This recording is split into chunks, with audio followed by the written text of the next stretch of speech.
Caminava a prop del mur del palau, en la claror de la lluna i els estels que il·luminaven el carrer més fosc del poble que s'obliden del sol absent.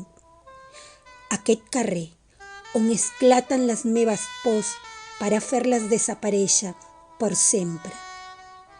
Sento baixar acariciant el meu cabell, els pètalos vellutats, grocs i morats de les flors.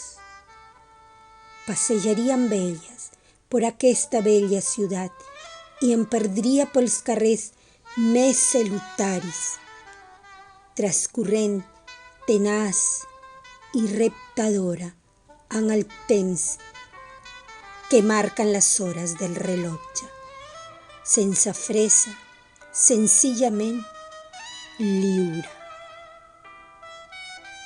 Avui s'ha encès una foguera